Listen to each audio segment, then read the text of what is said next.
সুপ্রিয় দর্শক, অভয়নগর টিভির ফেসবুক পেজ থেকে শুভেচ্ছা জানাচ্ছি আমি ডিআর আনিস। দশটার বেলায় ঠিক 7টার সময় একটা ফোন আসে যে নপাড়া শঙ্কর বাসা ফারাজি বাড়ির পাশে যে মাঠটি আছে, যে বিলের মাঠটি, ওই মাঠের ভিতরে একটি লাশ পাওয়া গেছে। নাম লিমন, 25 বছর বয়স। লোকটি ভ্যান চালাতো।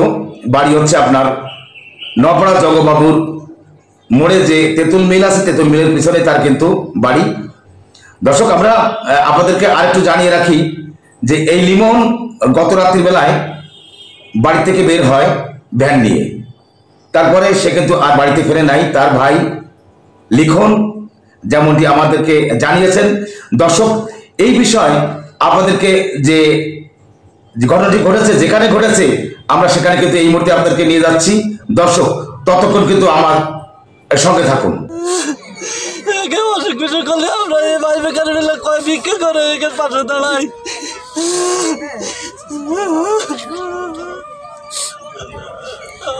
আল্লাহ দুনিয়ার বিচার করো আল্লাহ। 4 নম্বরের উঠে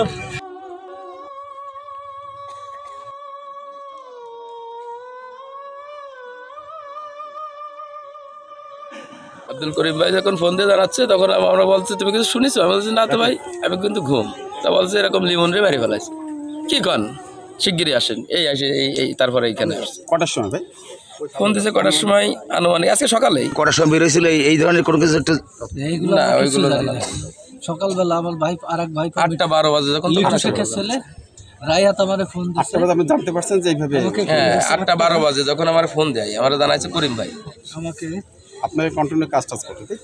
হ্যাঁ, আমার অন্তে 1 বস্তা মাল যদি ডেলিভারি যায় তো ওই ছাড়া কেউ নেই। ওরে ভ্যানে যায় 50-এর দিকে আমাকে ফোন দেয়। রায়াত ফোন দেয়, ফোন দিয়ে বলে যে আছে কেন কাকা লিমন মারা গেছে। কিভাবে মারা গেল?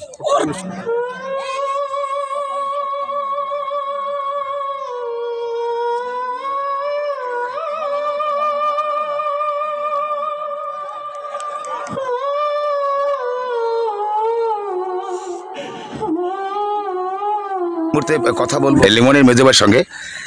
আমি জানতে চাচ্ছি যে আপনার ভাইয়ের এই যে মৃত্যুর এই বিষয়ে আপনি এখানে এসে কি জানতে পারলেন, এবং যদি আমাদেরকে জানাতেন একটু। কোনো কিছু তো জানতে পারিনি আমি, কি জন্য কি হলো। ভ্যান নিয়ে আসছিলেন, ভ্যান তো মনে হয় নিয়ে গেছে, মোবাইল টোবাইল নিয়ে গেছে, ফোন বন্ধ। রাত 9টার থেকে খোঁজ পাচ্ছিলাম না। কি গতকাল 9টা থেকে খোঁজ পাচ্ছিলেন না? তারপর সকালবেলা ফেসবুকে দেখে তাই আসলাম।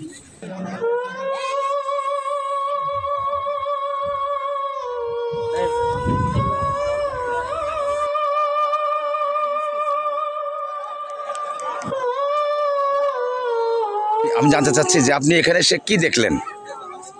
আমি এসে দেখলাম ওইভাবে বান্ধা রয়েছে, লোকজন দেখতেছে সেইভাবে।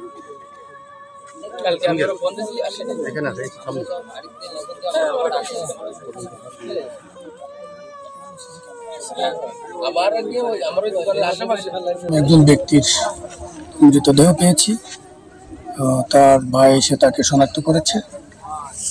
এই বিষয়ে আমরা এখন পর্যন্ত কি কারণে এই ঘটনা ঘটছে বিস্তারিত জানতে পারি নাই। এই রহস্য উদ্ঘাটনের চেষ্টায় আমরা কাজ করছি। স্যার ঠিকানা কি পাওয়া গেছে? স্যার ঠিকানা তার ভাইয়ের বলা মতে ঠিকানা পেয়েছি। সেটা কোথায়? এটা হচ্ছে যে নোয়াপাড়া জগবাবুর তেঁতুল মিলের পিছনে, অভয়নগর। কত সময় আগে আপনারা এখানে আসছেন? আমরা প্রায় আরো ঘন্টাখানিক আগে এখানে আসছি।